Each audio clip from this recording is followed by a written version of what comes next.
Welcome to rSlash Prorevenge, where OP sends her awful parents to jail.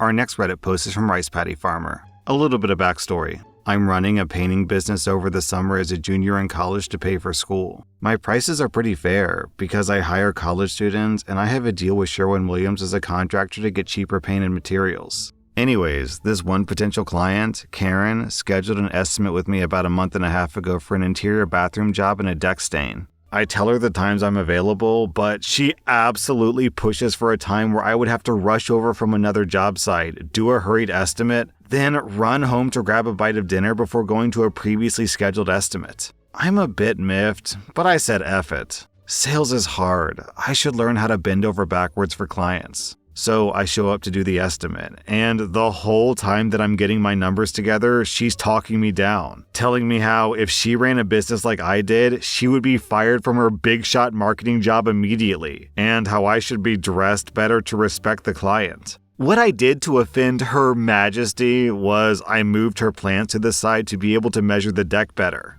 Also, I came to the estimate in paint-stained clothes because I had to run over directly from another job site. So, I present a price of about $800 and I offer a 10% discount if she books me today. She says she needs a few days to consider it. Okay, fair enough, right? I'll extend the discount a few days for her. So, I came back a few days later expecting a yes or no answer, and she sits me down and starts to haggle with me. At this point, I'm tired enough already from working in the sun all day and just want some food to stop the rumblies. After I give her another 5% discount just to close the sale, she continues to haggle with me, saying, "The highest we can do is $600. When I finally tell her that I can't go any lower on the job or I would actually lose money on it, she tells me that she got an estimate from another local company for $500 and that she wouldn't want me to match it because she wants to support the local community. At this point, I'm exhausted and my brain is barely keeping me breathing, but that price point just doesn't sound right to me. I calculated my price based on a small profit, labor, and materials. Now, I pay my painters $13 an hour and I hire college students. So, if the other company is charging way less, they either pay their career painters even less than I do, or the quality of the paint is much lower. So, I asked Karen if she remembers what paint the other company said they would use, and she said she doesn't recall. Fair enough, paint names are hard to remember if you don't see them that often. Then I asked if I could see their estimate contract to try to figure out why they were so much cheaper than I was. Karen says that she doesn't have an estimate sheet. Now, this is a big no-no in any contracting business because you have to keep track of numbers, budgeted hours, etc. At this point, alarm bells are ringing in my head. So I set a firm amount on the price of the previous estimate with the additional 5% discount, which means that I make a measly $5 per hour that I personally work on the job. Karen finally agrees on the price, saying, "It's just $50. I can't see why you can't just give us more of a discount. At my big shot marketing job, I would give the customer a discount without hesitation." Forgetting that A, that discount would be coming out of a broke college student's pockets, not a corporation, and B, I already told her that I'd only be getting about $5 per hour on the job, even though she wants to support the local community. She asks if we take credit, but there's a 5% credit card fee which would come out of my already thin slice of profit, so I ask for a check.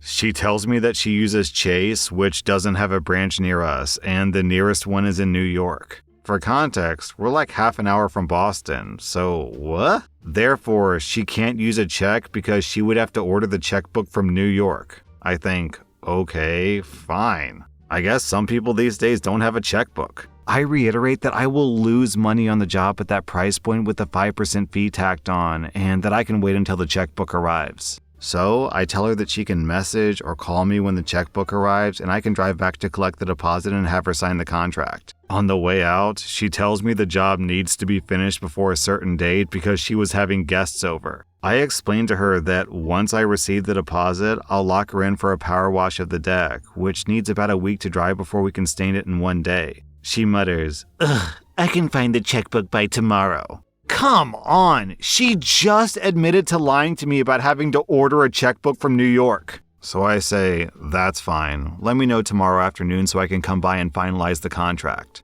When I got home, I decided to search up Chase branches near me on Google because I found it really strange that there wasn't one closer than New York, especially since we were pretty close to Boston. I kid you not, there was a Chase branch 14 minutes from our house. Now I'm pissed. I don't know what else she lied to me about, so I called up my friend whose dad owns the other painting company that she talked about. My friend calls me later that day and says that he never did an estimate with her name or address. I sent her a message over Facebook Messenger and called her out about the Chase branch, the check, and the estimate from the other painting company. She goes off! Here's a few memorable quotes from her rant. "You don't have the right to insult me like that. This is just your first year running a business, and I've been working at big hotshot marketing job for years now. It doesn't matter what I pay you because you're young and money doesn't matter to you right now." And my personal favorite, "You people should be grateful that I even pay you $5 for an hour of your work." For context, I'm Chinese. At this point, I'm ready to just block her and go to bed angry, but I have an epiphany and just hear, "Big shot marketing job," echo through my head. I took screenshots of the messages she sent me and slapped them along with a lengthy description of what happened in an email and sent copies to whatever email address I could find associated with that big shot marketing company. I got an email back a couple of days later from a different address than the one I wrote to previously, basically saying, "Thank you for reaching out to us. This type of behavior is unacceptable, and we'll be conducting an internal investigation into Karen." I'm thrilled by this, but I think to myself, that'll be the last of it, I guess. Just today, I was messaging another old client and I came across my conversation with Karen. I went to her Facebook profile and in the intro for her profile it now says, "Works at self-employed." Justice. Down in the comments, we have a similar story from Cray. My 100% Mexican, brown, short, and amazing mother ran a small 4 to 10 employee cleaning company out of her living room for 30 years. She easily pulled over $150,000 a year. Sometimes, on great years, it would be $200K. She actually worked in the business, not just ran the company. She did estimates all the time for people, and sometimes she herself cleaned toilets for more than $100K a year. You would not believe how effing horrid some people were to my mother because she was the help.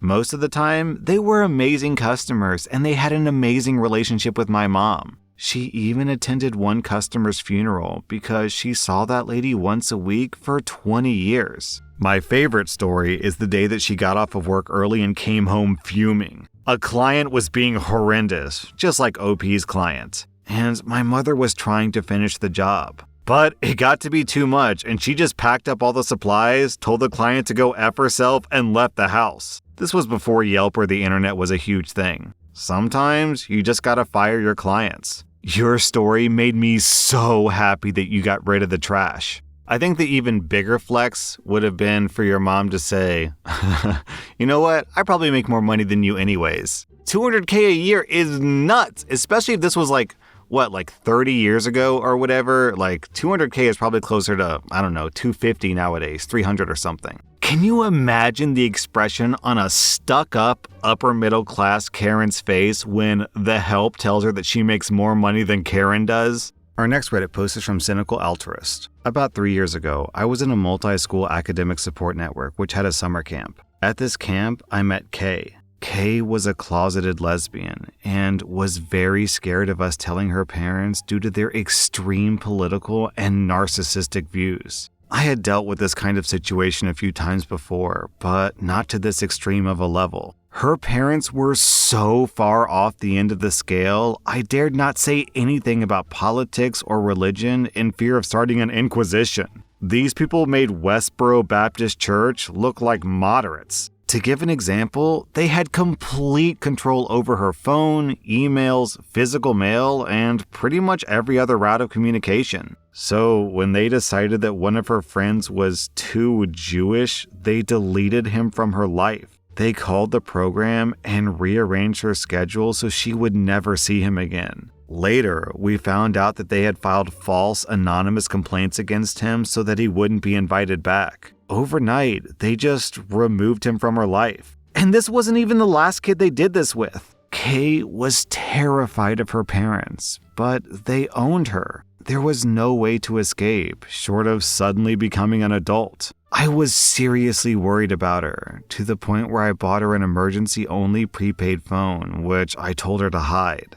This was, unequivocally, the best decision I've ever made. Fast forward to January. Kay is struggling with the stress of everything, and says something innocent in group chat along the lines of, "Good thing I don't have to worry about boys." Suddenly, we stop hearing responses from her. Her cell phone goes offline. We call the parents from our phones, but they don't answer. But they do answer when we call them from other numbers like payphones. The parents pick up, say that there's no one with that name at this address, then hang up. Her classmates said that she didn't show up for class that day. Alarm bells are going off for everyone. Then I get a phone call from Kay. "Please come pick me up. I was kicked out. It's cold." I was the closest to Kay and I had a car, so I was out driving in blowing heavy snow in far below freezing weather. I won't say that rage and panic fueled me, but I will say that it got me there in one piece. I have never, ever driven a car as recklessly, as hard, or as fast as I did that day. When I got there, Kay was huddled under a tarp, barefoot in pajamas at the foot of her house's stairs. The parents saw my car and rushed out to scream at me for taking their child away from the path of God and corrupting her with devil-worshipping ideas or some garbage like that. And then the critical sentence. "She is not our child anymore. You godless heathen ruined her mind. She's no daughter of ours." Kay, freezing and scared, hides in my car. The parents start to get aggressive and hostile towards me, so I make two things very clear to them. One, I'm recording everything they say. I have a camera on my car and my phone. Also, I have a cop waiting for me at the foot of the driveway. I called the cops before I arrived due to not feeling safe. Also, I'm leaving and never coming back, as per their request. Since Kay's not their daughter, she's coming with me. They start screaming at me about how she can be cured by methods that range from dubious to straight up illegal. By this point, I'm done. I get back in my car while they're screaming at me and head back down the driveway. The cop and I have a short chat, and he recommends that we bring her to the police station ASAP to prevent the parents from saying that I kidnapped her. After a 6-hour emergency room visit for Kay's hypothermia and minor frostbite, we arrive at the police station. All of my video and audio recordings are entered into official records, and the officer's dashcam footage and Kay's emergency room report are filed as well. I didn't know it at the time, but all of that would prove to be essential in court later. I book her into a hotel in my town and lawyer up. This lawyer I know specifically deals with cases like hers for free. He is very, very good at it. There was a lot of legalese and a long process and a lot of angry exchanges that I really didn't understand or participate in, but 2 years later, she was emancipated. I got to be a witness, and my recording and the emergency room report cinched the case, proving neglect. The parents didn't even try to argue against it, instead using some weird religious law argument. Kay's older half-brother learned what was happening during the first year and supported her financially while she was in school. He hated the parents far more than either of us did. After this, the revenge started, and Kay did not hold back. During proceedings, it was discovered that the parents had been using their kids' social security cards for loans, credit, bank accounts, and other sketchy stuff. They were already going to jail for that, but Kay took it to the next level. One of the things that they had purchased in Kay's name was the father's truck. Kay reported the truck as missing since she was technically an owner of the truck. They pulled the father over and confiscated the truck as stolen because his name was not on the title, the wife's was. When the father tried to prove that it was his, he found that the title for the vehicle had been invalidated because Kay had ordered a new one and donated the vehicle to the fire department for Jaws of Life training. The mother's credit cards were the same, but Kay just canceled all the cards and declared identity theft. This froze some of the mother's bank accounts, which were under Kay's social security number. The family was already in chaos, but Kay cranked it up to 11. Because of her social security number, Kay was listed as the main contact for the family's cell phone and internet plans. She canceled both. She killed all the email accounts in her name that she could access, and she rerouted her mail to her new P.O. box, where she may have accidentally forgotten to tell the post office that they should only reroute her mail. She also called in repossessions on everything her parents had bought with a credit card under her Social Security number. These loans included renovations on the home, so the parents were forced to sell their house. By the time Kay was done, the parents were happy to go to jail for fraud, identity theft, and their other numerous crimes, rather than live on the street. After that, the parents became social pariahs in the town. Stores banned them for their increasingly violent attempts at converting people. People they knew for years turned on them. The father was fired for failing a performance review, and the mother lost her job due to her increased radicalization. In the end, Kay went to live with her half-brother, since he was the closest living relative. The parents lost all rights to visitation, as the state nullified their parental rights and gave guardianship to the half-brother, mostly due to criminal charges. But the real revenge might just be that as the sentencing was carried out, Kay flipped her parents off in front of the judge, and the judge just laughed at the parents' attempt to claim that it was hate speech. Okay, so if we math this out, if she had to be emancipated, that means, I guess the max age that she could have been was 17, but she could have been younger than that. Also, OP said that it took 2 years, so that means the oldest that she possibly could have been when they kicked her out during a raging blizzard was 15 years old, possibly younger than that. I would guess that since she knew that she was a lesbian, that probably means that it's after puberty, so we're probably looking at like the 12 to 15-year-old age range. I'm just guessing here. But yeah, anyone who kicks their, 13, 14-year-old daughter out onto the street during a raging blizzard, they deserve to go to jail. That was r/Prorevenge, and if you like this content, check out my podcast where I publish the exact same episodes. Also, hit that subscribe button because I put out new Reddit videos every single day.